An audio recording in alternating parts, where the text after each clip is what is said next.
Dans cette vidéo, nous allons présenter la théorie de la préférence pour la liquidité, la théorie keynésienne. Donc, comme d'habitude, la richesse nationale, Y, est entièrement reversée aux ménages sous forme de salaire et de profit. Les ménages payent l'impôt T, puis répartissent le revenu disponible, donc Y moins T, entre eux, la consommation et l'épargne. Pour les néoclassiques, comme nous l'avons vu, il n'est pas rationnel de thésauriser, car cela ne rapporte rien. Toute l'épargne prêtée est donc l'offre de fonds prêtables. On a l'épargne qui est égale à une fonction S qui dépend du revenu disponible et de R. L'arbitrage entre C et S dépend du taux d'intérêt réel R qui est déterminé sur le marché des fonds prêtables par confrontation de l'offre, l'épargne, et de la demande qui correspond à I plus le déficit public G-T.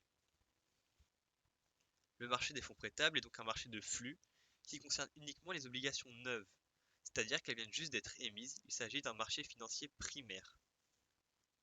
Pour contrer cette théorie, Keynes avance plusieurs arguments. Pour lui, le marché des obligations, c'est surtout un marché secondaire, c'est-à-dire que la majorité des obligations échangées sont des obligations d'occasion. Il s'agit d'un marché de stock. Ce n'est pas On a d'abord quelques obligations qui viennent de l'entreprise X à Monsieur Dupont, mais la majorité des échanges, ça se fait entre Monsieur Dupont et Monsieur Durand, qui se revendent leurs obligations entre eux. On rappelle également que pour les keynésiens, S ne dépend pas de R, l'épargne est égale à la propension marginale à consommer, donc 1 moins C, multiplié par le revenu disponible, c'est-à-dire Y moins T. On a déjà vu cette épargne, mais au fond on ne s'est jamais intéressé à ce que font les ménages avec cette épargne. Pour eux, il existe plusieurs possibilités. Ils ont un choix de portefeuille à faire. Ils peuvent soit acheter des actifs immobiliers qui rapportent un loyer, par exemple un appartement. Ils peuvent acheter des actifs mobiliers, donc des actions pour avoir des dividendes ou des obligations pour percevoir des intérêts. Ou ils peuvent également thésauriser leur épargne. Ça ne rapporte rien, c'est-à-dire qu'ils vont la mettre sur, par exemple, un livret A dont le taux d'intérêt correspond au taux d'inflation, donc ils ne gagnent rien. L'image la plus parlante, c'est de dire qu'ils gardent leur argent sous leur oreiller ou dans un coffre-fort chez eux. Peut-il être rationnel de thésauriser?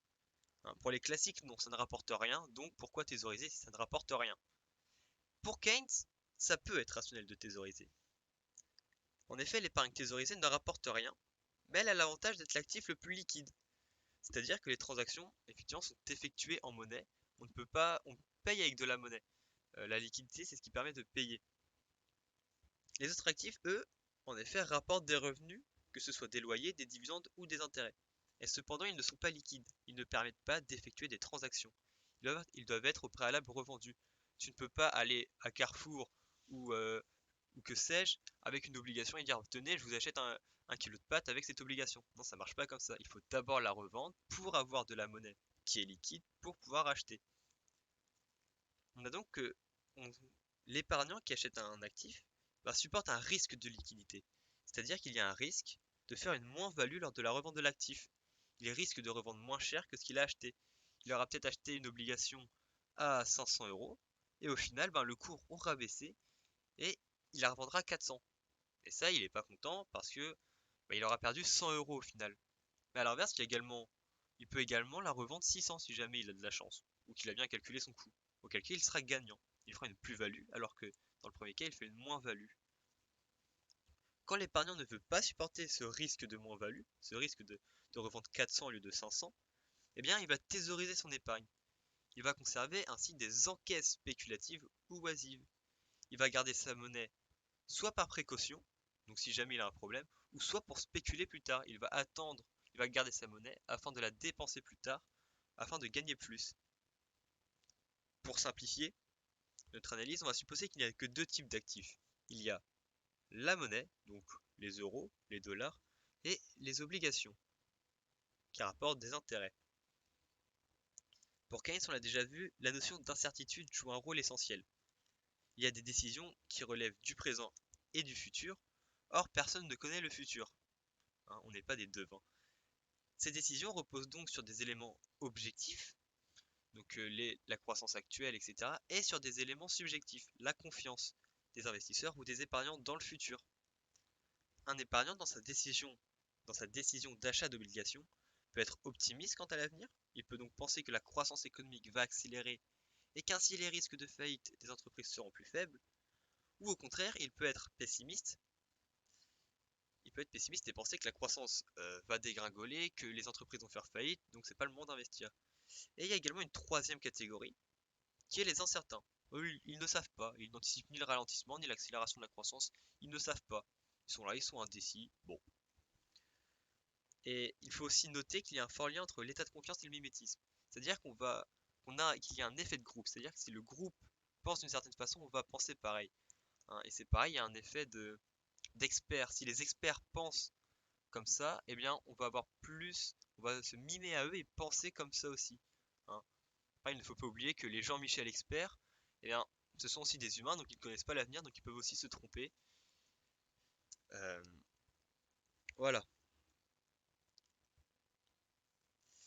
Il y a une relation entre le cours des obligations, donc noté avec la lettre grecque psi, et le taux d'intérêt R. Prenons un exemple. En T0, on a Monsieur X qui achète une obligation. Le cours de l'obligation est à psi 0, donc le cours de l'obligation est égal à 500 euros en T0. C'est le cours initial de l'obligation. Les intérêts, eux, sont à 25 euros par an. On a donc que le taux d'intérêt R0 est égal à 25, donc les intérêts qu'il perçoit par an, divisé par le cours initial de l'obligation, soit 0,05, donc 5%. On imagine qu'en T1, il veut la revendre. Cependant, pas de bol, le cours de l'obligation est passé à 400. Psi 1 égale 400. Pas de chance, il y a peut-être eu une crise, peut-être que l'entreprise a fait des mauvaises décisions, on ne sait pas, mais en tout cas le cours il a baissé. On va donc On a donc toujours les mêmes intérêts, hein. Les intérêts sont toujours à 25 euros par an. Et R1, lui, est passé de 25 sur 500, donc 5%, à 25 sur 400, c'est-à-dire 6,25%. Et on remarque que psi et R varient en sens inverse, c'est-à-dire que quand psi augmente, R baisse, et que quand psi baisse, R augmente. C'est l'effet balançoire entre le cours des obligations et le taux d'intérêt. Maintenant que l'on a vu ça, cet effet balançoire, essayons de comprendre le fonctionnement du marché financier. La demande de titres, donc l'offre de monnaie, l'offre de monnaie émane des épargnants. L'offre de titres, donc la demande de monnaie, elle émane des entreprises, de l'État, au marché primaire, et surtout des épargnants lorsqu'ils revendent leurs obligations. C'est le marché secondaire. Hein. Il s'agit d'un marché de stock, c'est-à-dire qu'il y a des obligations neuves et des obligations d'occasion qui circulent. Ce n'est plus un marché de flux comme les classiques. Les offreurs et les demandeurs vont se distinguer au regard de leurs anticipations. En effet, on est en situation d'incertitude par rapport à l'avenir. On est incertain sur la croissance économique, sur le risque de faillite, sur l'évolution de psi, de R, etc. Hein, donc l'équilibre va dépendre de l'état de confiance moyen des épargnants par rapport au futur. Ils ne pensent pas tous de la même manière, et donc l'équilibre qui va se former, ça va dépendre de, en moyenne, est-ce que les épargnants et les investisseurs sont confiants ou pas par rapport à l'avenir. Hein. On peut supposer qu'en ce moment, ils ne sont pas très confiants. On va poser une hypothèse. On va supposer que l'on parle d'une situation d'équilibre du marché qui va nous donner un certain niveau de taux d'intérêt. Supposons maintenant qu'il y a un regain d'optimisme parmi les épargnants. Ils anticipent une amélioration de la situation économique. Bien dans ce cas, il y a plus de demandes d'obligations. La demande d'obligations augmente. Le marché devient acheteur. La conséquence de cela, c'est que le cours des obligations, donc psi, va augmenter. Et par l'effet balançoire, le taux d'intérêt va baisser. Le fait que le marché devienne acheteur suite à un regain d'optimisme peut s'expliquer par trois causes.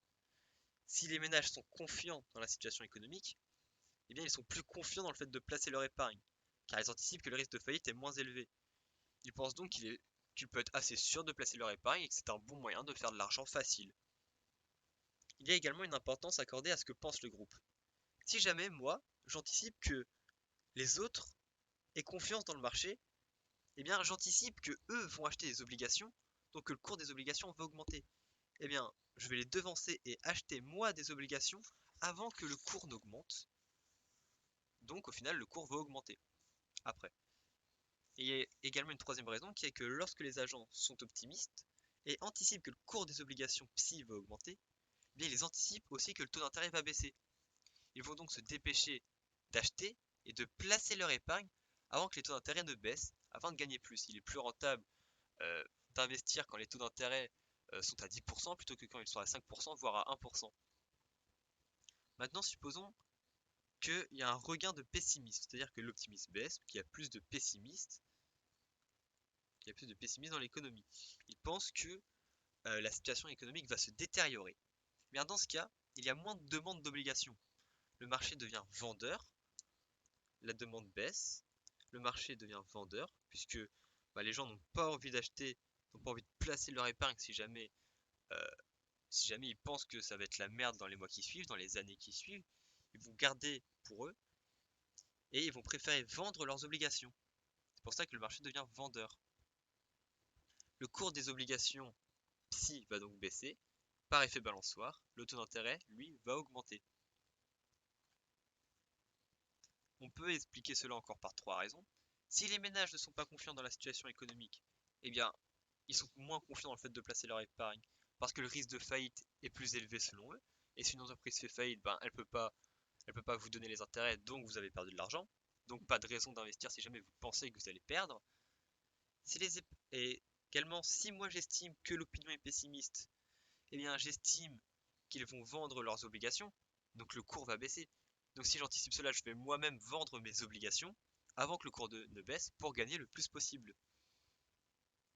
Également, si les épargnants anticipent une baisse du cours des obligations, ils anticipent une hausse des taux d'intérêt. Dans ce cas, ils vendent leurs obligations contre de la monnaie, et cette monnaie, ils vont pouvoir l'utiliser plus tard, au moment où R sera élevé, et que Psi commencera à réaugmenter. C'est-à-dire que les taux d'intérêt sont par exemple à 5% en ce moment, ils vont anticiper que l'opinion est pessimiste, donc ils vont vendre, garder leur monnaie, les taux d'intérêt vont augmenter, ils vont racheter des obligations quand le taux d'intérêt sera élevé par exemple à 10%. En conclusion, quand il y a un regain de pessimisme, eh bien les épargnants préfèrent une épargne plus liquide. C'est la théorie de la préférence pour la liquidité. Quand les épargnants sont négatifs, ils préfèrent revendre leurs obligations afin que leur portefeuille soit rempli. Ils vont thésauriser davantage.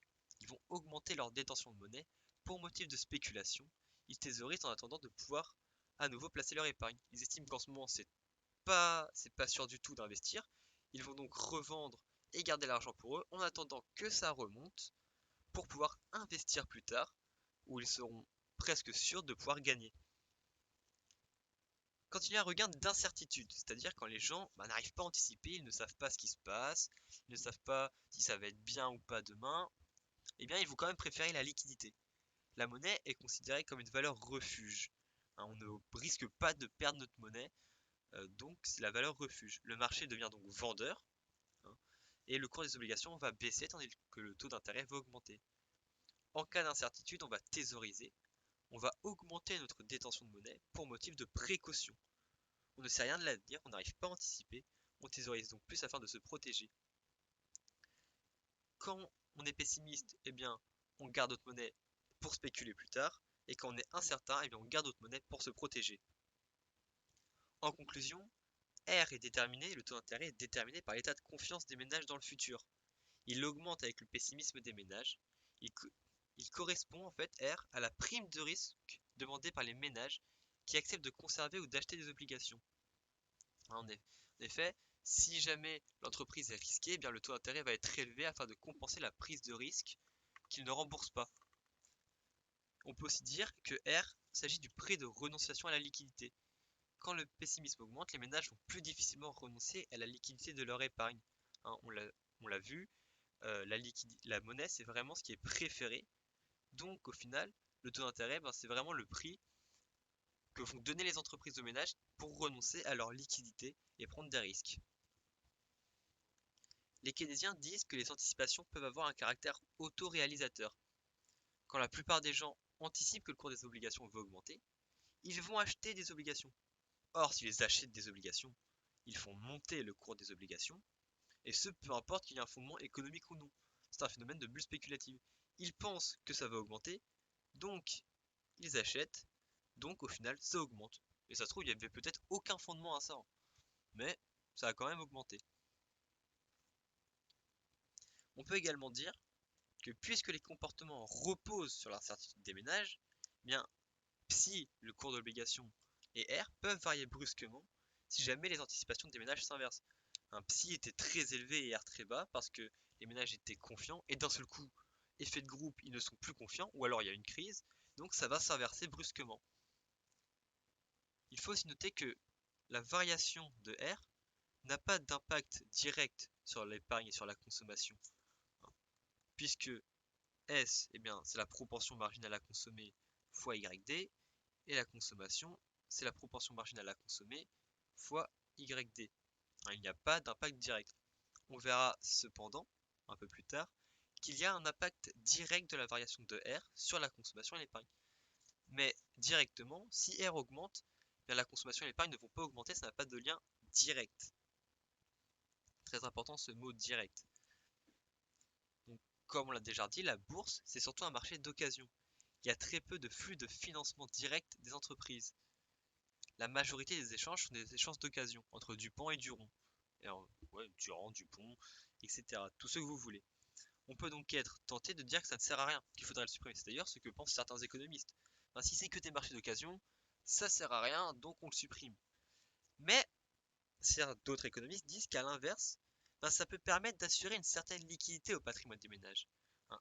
En effet, si jamais ce marché n'existait pas, eh bien, l'achat d'une obligation serait définitive. On ne pourrait pas la revendre même si les anticipations seraient négatives. La prime de risque serait donc très élevée car peu de ménages accepteraient de prêter leur argent.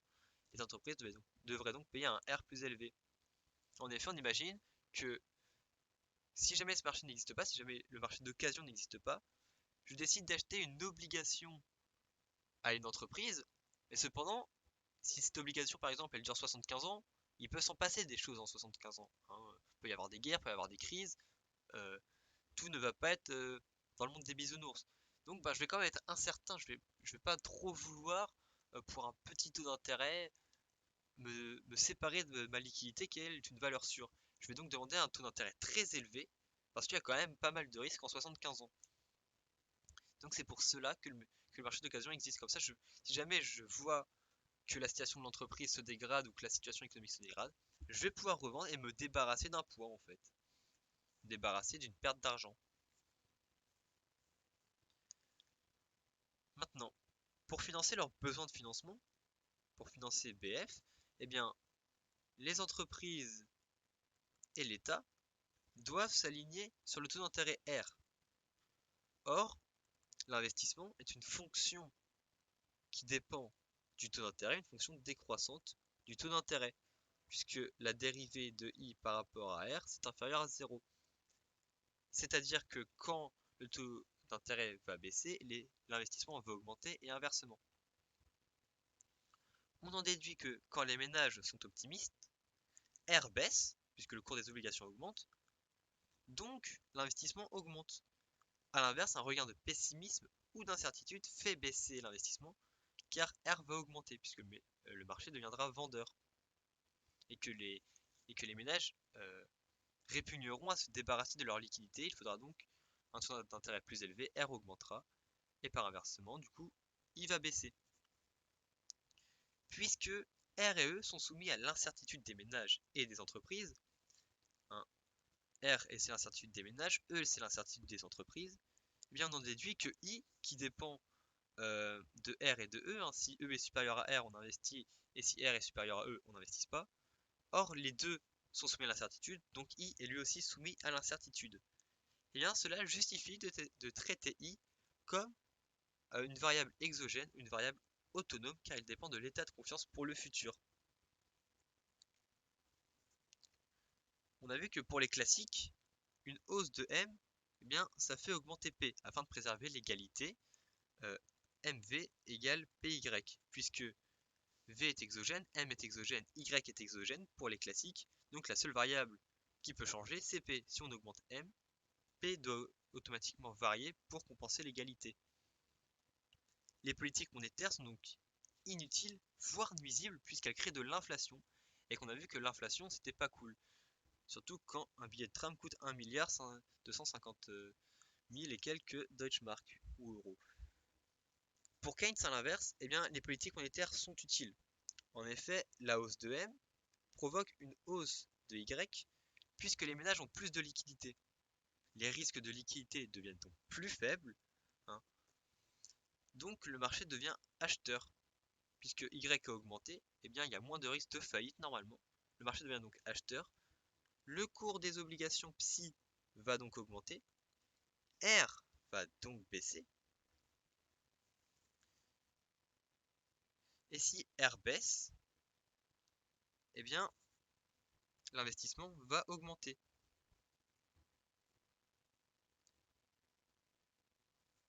Par le biais du multiplicateur, qui on le rappelle, si I augmente, Y augmente, donc la consommation et l'épargne vont augmenter.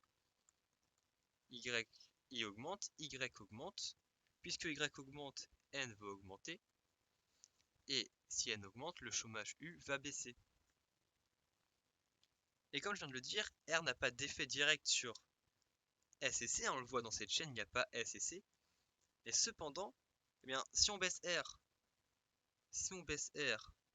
on augmente I, donc on augmente Y. Et qu'est-ce qui se passe quand on augmente Y? Eh bien, on va également augmenter C et augmenter S. C'est un effet indirect. R ne va pas changer directement C et S, mais par le biais de l'augmentation de Y, il va permettre d'augmenter C et S, qui sont des fonctions croissantes du revenu. Et cependant, Keynes, il n'est pas fermé. Il admet que ces politiques peuvent ne pas fonctionner. En effet, si nous sommes dans un climat de défiance vis-à-vis du futur, bien les effets de la relance monétaire risquent d'être entravés. Dans un climat de défiance, les entreprises font baisser E, hein. Le critère subjectif de E vont baisser, donc ils estiment que le taux de rendement va baisser. Or, si E baisse, eh bien, il y a moins de projets rentables pour les entreprises, donc I va baisser. Si I baisse, la production, donc Y, va baisser également. Si à ce moment, la banque centrale décide d'injecter des liquidités, c'est-à-dire d'augmenter M, il se peut que cela n'ait aucun effet. En effet, comme on l'a déjà vu en période d'incertitude ou de pessimisme, les ménages préfèrent la liquidité, hein. Donc si on augmente M, mais ils ne vont pas, comme la Banque centrale l'espère, le prêter cet argent, ils vont la thésauriser parce qu'ils estiment que les risques sont trop élevés d'aller épargner cette épargne, d'aller prêter. Ils vont donc la thésauriser, la garder pour eux, au lieu de la faire circuler sur le marché des obligations. Puisque l'épargne est thésaurisée, eh bien, ni le cours des obligations ni R ne change. Si aucun ne change, ni l'investissement, ni Y, ni le travail, ni le chômage ne vont changer. Et dans ces conditions, une augmentation de M se traduit par une baisse de V, hein, puisqu'en proportion, il y a moins de monnaie en circulation. Avant, j'avais 500 monnaies en circulation, et bien maintenant j'en ai 600, donc en proportion, il y a, il y a moins de vitesse de circulation. La monnaie créée est tombée dans une trappe et ne permet pas le financement de l'économie. C'est comme si la banque centrale avait jeté des billets et qu'au final ces billets ils étaient juste tombés dans un coffre-fort et qu'ils ne bougeaient pas. Elle a donné des billets à une personne, cette personne a pris les billets, les a mis sous son lit et ne les utilise pas, ça a donc servi à rien. Dans ce cas-là, la politique monétaire ne suffit pas à relancer l'économie, il faut autre chose. Tout au plus, elle permet d'éviter une trop forte dégradation, puisqu'elle peut permettre de compenser un petit peu la baisse de I et la baisse de Y. Elle peut permettre d'éviter que ça s'enfonce trop profondément. Mais dans certains cas, cette politique peut même aggraver les choses. En effet, quand on joue avec la monnaie, on joue sur des facteurs subjectifs, la confiance. Ainsi, si la Banque centrale décide d'augmenter la masse monétaire, eh bien, les ménages et les entreprises peuvent percevoir cela comme un signe de mauvais augure. Ils peuvent se dire, ah tiens, la Banque centrale injecte des liquidités, donc ça veut dire que la situation économique est pas ouf, donc ça veut dire qu'on est un peu dans la merde, et donc j'ai pas confiance dans l'avenir. Les entreprises sont donc BCE. Les ménages vont préférer la liquidité, donc R va augmenter, V va baisser, et puisque E et R augmentent, eh bien I va baisser, Y va baisser, le travail va baisser, il va y avoir des licenciements puisqu'on va moins produire. Et s'il y a une baisse, eh bien le chômage augmente. Donc au final, cette politique, dans certains cas, peut aggraver les choses. Et en fait, c'est ça, c'est très important pour Keynes, c'est le rôle de l'incertitude. On ne sait pas ce qui va se passer dans l'avenir et on joue avec des éléments subjectifs. On n'est pas omniscient et les gens sont quand même différents. Ils estiment pas tous pareil et donc il y a des facteurs qu'on peut pas trop contrôler et c'est toujours une sorte de pari à prendre que de faire une politique où on va injecter plus de monnaie. C'est toujours un pari à prendre. La Banque centrale se dit, bon, bah, je lance la pièce et j'espère que ça tombe sur le bon côté pour relancer l'économie. Sinon, c'est un peu relou.